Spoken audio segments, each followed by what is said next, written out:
Welcome back to 72 Carat Car Classics.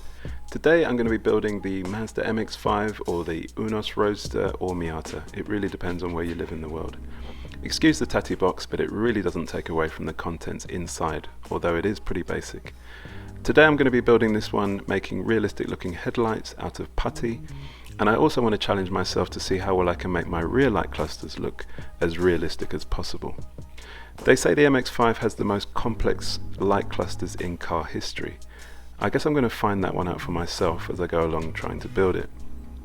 If you haven't subscribed to my channel already, please do, because it really helps it to grow. And can I also say a massive, huge thank you to those 100 subscribers that subscribed to my one video of my Honda NSX. It really has inspired me to keep creating and making content for you all. I don't knock them out once a week, let alone once a month, and more embarrassingly, probably once a year. But I like to think that I focus on the quality rather than the quantity. So sit back, please enjoy. The body of this kit is really nice. There are some mold lines around, but nothing to get too panicked or worried about. What you need to do is look at where they are and then get yourself a Sharpie and mark out all of those points. Then you can go over it with some 400 grit sandpaper, and later on before spraying you can do some 1000 or 2000 grit to make it smooth.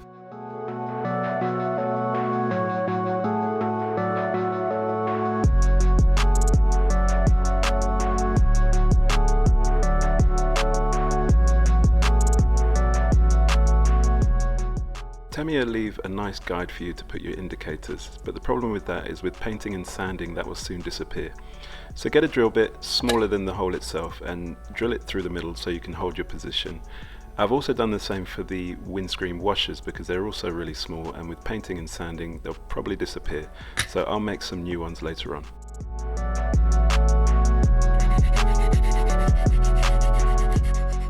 Just a quick tip for anybody that wants to build this model. Leave the sprue that attaches the windscreen and A-pillars to the body. It does two things for you. It allows you to hold it with ease when you're spraying it the colour that you want, and it also gives the body rigidity so that you don't end up snapping the A-pillars by holding it wrong.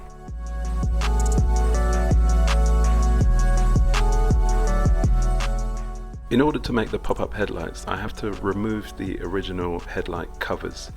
I did this by scribing it first and then going in with a knife. It is very thick plastic, so for me it ended up being very messy in the end. But that's nothing to worry about. All you need to do is get yourself some 400 grit sandpaper and just smooth the edges. The way that they make the indicators make it near impossible to get a realistic looking bulb. So I'm going to drill into it to get more of a curve, to give it more reflection, and I'm going to go with some putty from the inside to give it that bulb look, and I'm going to remove the plastic fitting from the clear part so that it's nice and smooth. Be careful though, because there are lines on the inside that I ended up rubbing out by polishing and dremeling. Now on to my own personal challenge for making my rear light clusters look as realistic as possible. The way that I do this is I use the lenses themselves as a guide to see where the brake lights, reverse lights and indicators will go, and then I use a pencil to go in there and see where I'm going to mark it on the plastic, and I keep doing that until I'm happy with the way it looks. Then I get my Dremel and I Dremel into the plastic, carving in the shapes that I've made with the pencil. But make sure you don't go too deep because you don't want to go through the plastic and make yourself a hole. So periodically go back and check until you're happy with what you've got.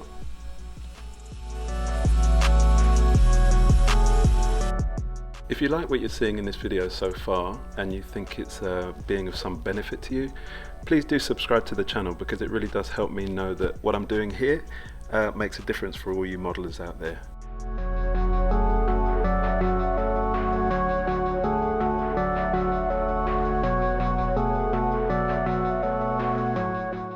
Use a pencil to mark out where your bulbs will go. You want to do this so you don't make any mistakes, either not making it central or making one higher than the other. Then get yourself a drill bit and drill a hole small enough so you can pull some sprue through. One thing that I've learned about the sprue is that when you stretch it, you'll have one thicker end and one thin end. Cut it from thick to thin, and then when you pull it through from the thin end to the thick, it should get resistance and you should be able to pull it and then trim it both back and front, and then after that you can glue it from the rear. In order to make the reflector in the brake housing, I had to use a drill bit the same size as the reverse light. I then used a piece of reflective plastic that I have. You can probably get away with foil as well. Drill a hole into that and smooth it out. Then I needed to drill an outer circle, but my circular cutter was too thick to go through the plastic that I had. So I used masking tape as a guide to see how big it needed to be. Then I put that over the hole and literally went round it with scissors.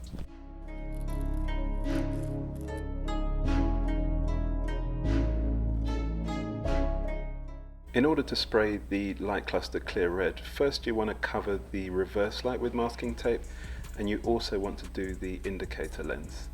You only really want to spray from the inside of the lens so that the outside remains like a glass finish, and you want to also mask off the outside of the lens so you don't get any overspray when you come to spraying it clear red.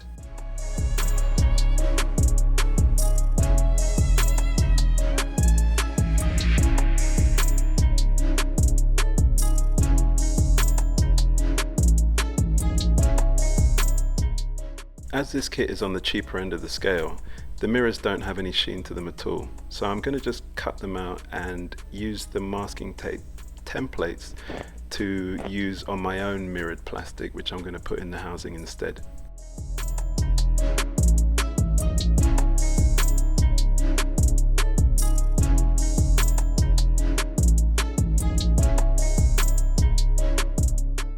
In order to get realistic looking reflectors, I think it's going to be hard to use liquid chrome and then put some clear orange and clear red on top of that, because I think you'll lose the sheen. So I'm going to use my own reflective plastic to do the same. The only difference is I'm going to score into that plastic so that it doesn't look so shiny with a file. Once you've done that, what I found was it was a little bit too thick, the plastic, so I ended up having to drill into the bodywork slightly so that it would sit a lot more flush. The only problem with this though is you have to be very, very careful so that you don't go into the bodywork at all. But once you've done it, just make sure that you mark off each one individually, because they might be different. Left rear, right front, left front.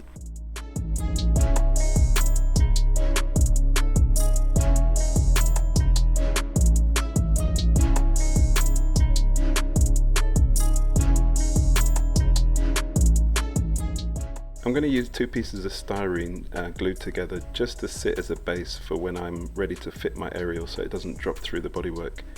I also use the same styrene but one sheet of 0.38 because it's got a slight flex to it and the bonnet is slightly curved, to put in as a base for my headlights to sit on.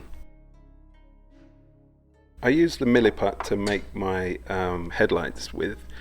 First of all, I made some triangular wedges. One thing I made sure was that the vertical lines where the headlights were going to go were straight, and also the angle of the headlight covers were the same. The cling film, as you saw earlier, was just a barrier so that you don't get any residue over it and you can take your milliput on and off.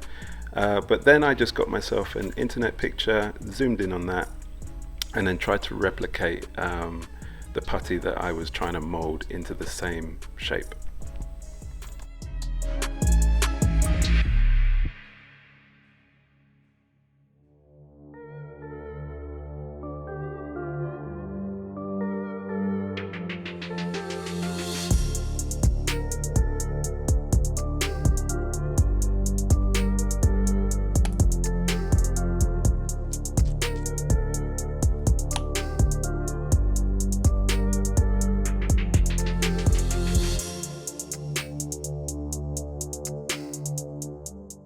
I've got no idea what it takes to make realistic looking headlights made out of resin and UV lights. So I basically got myself a cheap clear glue from a dollar store in Canada, and it cost me $1 or $2. It is very rubbery, but you can still score lines into it, and once you've done that, then you can literally sit it into the headlight housing, and once you put some glue around there, as long as you don't touch it, it should be fine.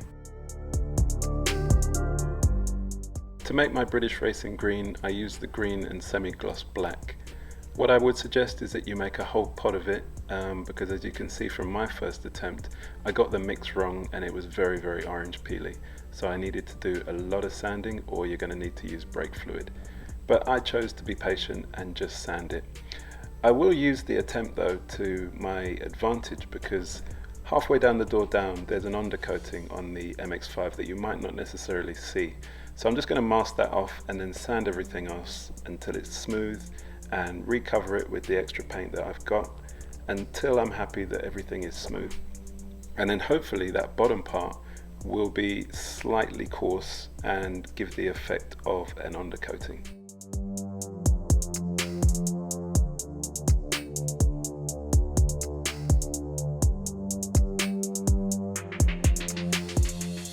Many of these Tamiya kits come with wheels that are chromed, which is nothing like the real thing unless you've done it to your own personal vehicle.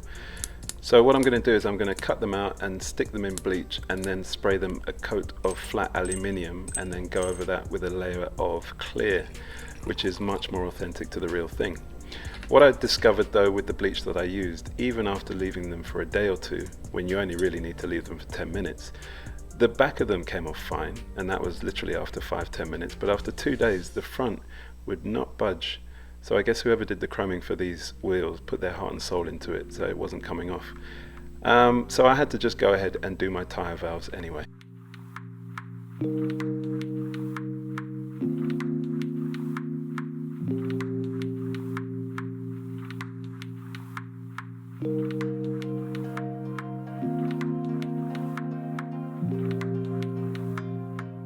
I use the same method that I did for my light bulbs in the rear, to go from thick to thin and then pull it through to make my tyre valves.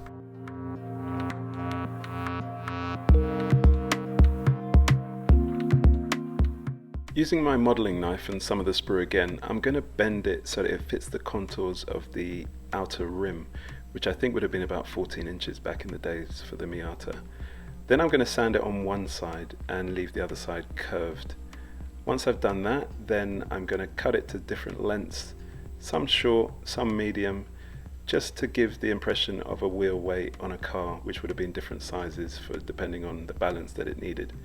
And I just wanted to do this basically just to give it more authenticity, as the outer rim is pretty much silver all the way around and there's a lot of space, and also it would stand out a little bit more.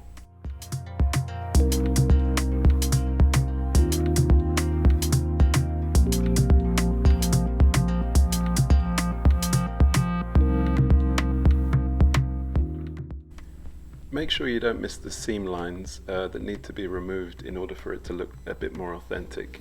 You can do this by just using some coarse sandpaper to get it down level and smooth. I also made some gravel made out of sand and grit, and then I painted it grey, but because it bonded you have to use a pestle and mortar to separate the particles again. But it's worth doing once and then bagging it for future use. What you can do with that mixture then is you can rub your tyre tread through the mixture and then rub it in with your hands as much as possible, just to make it look like it's been driven on the roads or dirt roads. Then I use some Auto Glim tyre dressing just to give a shiny look to the sidewall of the tyre, to make it look like it had been used, but not only used but cleaned, and it also gives it a bit more contrast and makes the tread stand out. Don't forget to like, share and subscribe to this channel if you haven't done already.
I used all these colours to make my tan colour. As I'm doing a limited edition British Racing Green, they only came with like a tan interior. It's nice in the flesh, but what I would suggest, like I did for my British Racing Green, is that you make a whole pot of it. The way I'm going to use it later, which I'm going to show you, you will need to do layer upon layer. As this is a convertible, I'm going to make my own floor mats using the masking tape as a template. I'm going to put this over some polystyrene. Then what I'm going to do is that I'm going to take some of the sprue, stretch it like you've seen in this whole video, and I'm going to put it around the edge as a kind of beading. If you look at real images of the Miata, you've got carpets in there that have a beading around the edge. So I'm going to do that.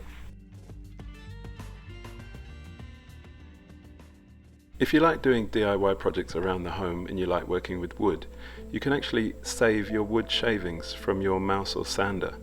Literally bag it and use it as flocking. The way that I do is that I paint my subject in the colour that I'm going to paint it, and then cover it with the wood shavings, leave it on for 30 seconds to a minute, dust it off, and then reapply the paint. You can do this as many times as you want depending on the thickness that you want. For carpets you probably want a thicker pile, but for this Mazda cover, rear roof cover, you probably want a thinner pile. So you can either make it look like fabric or you can make it look like carpet. It's a really great tool to use, and it beats having to buy flocking, and I think the only reason I don't is because I'm probably just cheap. But it is a very good way to recycle your wood.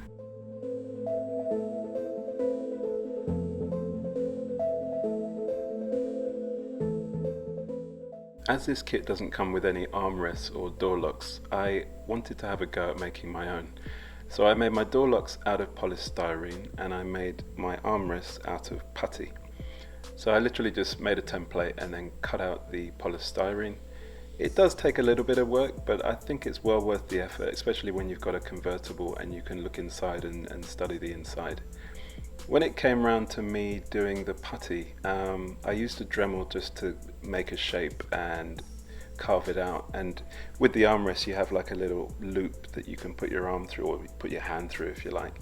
And I was trying to be really accurate with it, and as you can see here, I was just doing the finishing touches, but it was so thin that when it came to handling it and fitting it, it snapped. So I had to glue it back together, as you can see there, but I wasn't about to do that again, so maybe on the next time if I make another model.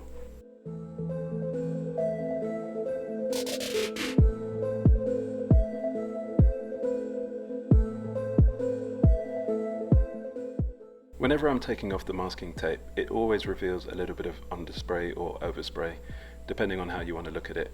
I literally just go in with a paintbrush and just touch up those bits to make it look sharp.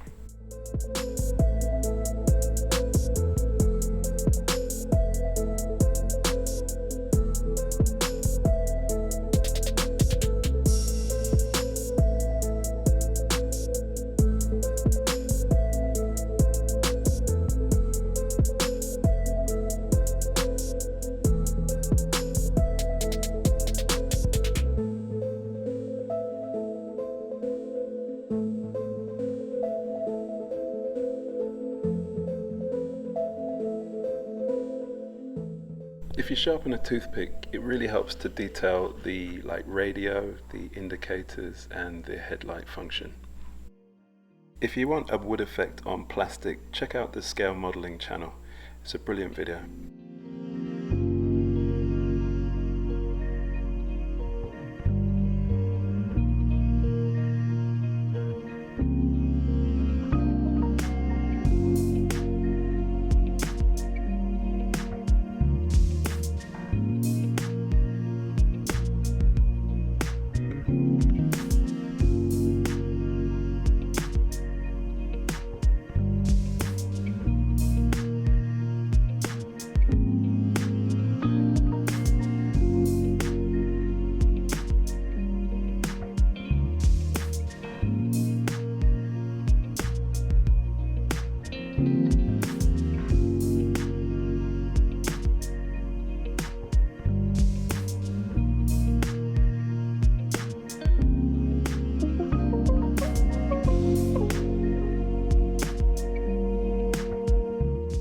When it comes to fitting the body, just remember to do it opposite to the way the instructions tell you. So go in back first, then front, then attach the front and do the rear last, and it's a piece of cake.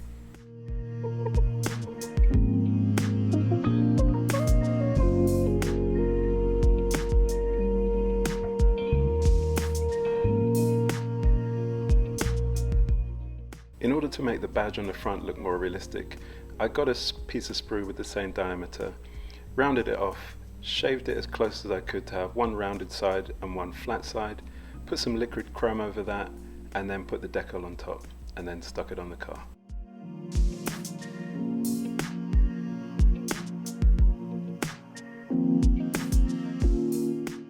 In order to achieve a curved look on my headlight lens, I put them over a ball bearing and then covered them with masking tape to hold the shape. Unfortunately, because the rubber was, or the glue was so rubbery, it didn't really hold the shape, but yeah, it was worth a try.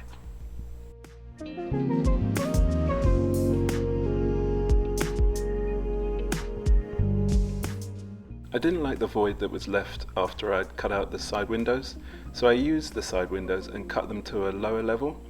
That way it would kind of give the impression that the windows had been opened but hadn't fully opened, and would cover that gap.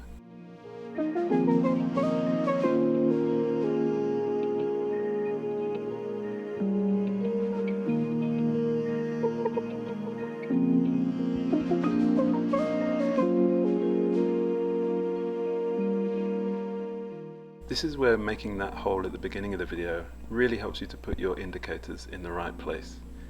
Well, almost the right place.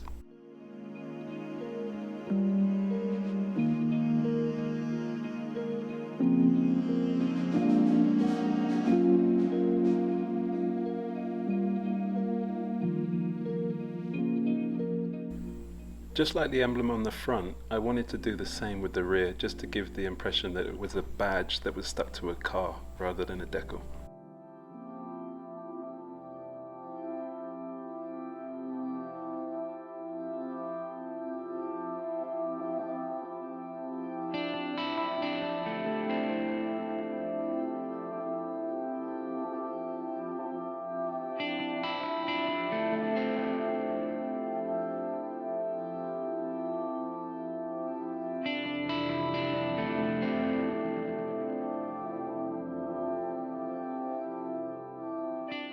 And the finishing touch.